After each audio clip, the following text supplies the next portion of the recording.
প্রিয় হাজিরিন, বাংলাদেশে নতুন অনেক নিদর্শন আমরা দেখতে পাচ্ছি। সেটা কি? এখন মুসলমান পূজার মণ্ডপে যায় কি যায় না? আলেম ওলামাও যায়, অনেকে তো না বুঝে যায়, তো আগে ও এখনো যায়, লাড়ু খাওয়ার জন্য যায়, মজা মারতে যায়, ও বুঝেই না। কিন্তু যে আলেম ওলামা তারা কিভাবে যায়?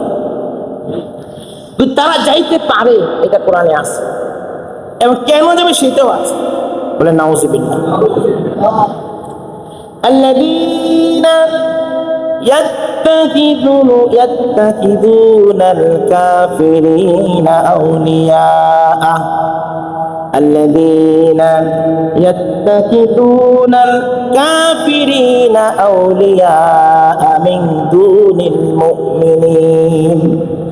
আল্লাহ বলে যারা কাফেরদের, মনে রাখবেন, যারা পূজা করে আর হচ্ছে মুশরিক কাফের,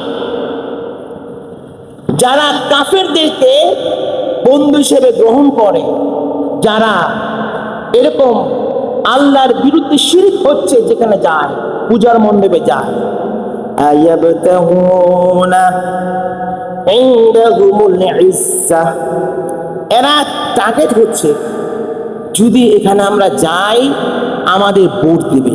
আর কোনো কারণ আছে কি? স্পষ্ট বলেন, আর কোনো কারণ আছে? এখানে যাওয়ার একটা উদ্দেশ্য, যদি ওনাদেরকে সাহায্য করার উদ্দেশ্য হয়, তাহলে গত 17 বছর গেছে নাকি? গেছে? প্রমাণ নাই। এখন মানুষ দৌড়াচ্ছে কেন? সামনে ভোট। আল্লাহ বলেন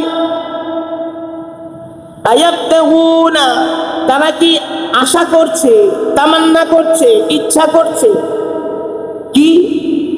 ইনদাহুমুল ইজ্জা, তাদের কাছে সম্মান, এটা মনে করে। ফাইন্নাল ইজ্জাতা লিল্লাহি জামিআ, আল্লাহ বলে বান্দারে যত বেশি দৌড়াও ভোটের জন্য, মনে রাখো ইজ্জতের মালিক আমি আল্লাহ। সমস্ত ইজ্জতের মালিক কে? আল্লাহ। আল্লাহর কাছে ইজ্জত। আপনি কখনোই দৌড়াইয়া ইজ্জত পাবেন না যদি আল্লাহ পাক বেজ্জতি করে দেয়। আর তাম দুনিয়ার মানুষ আপনাকে বেজ্জতি করতে পারবে না যদি আল্লাহ ইজ্জত দিয়ে দেয়।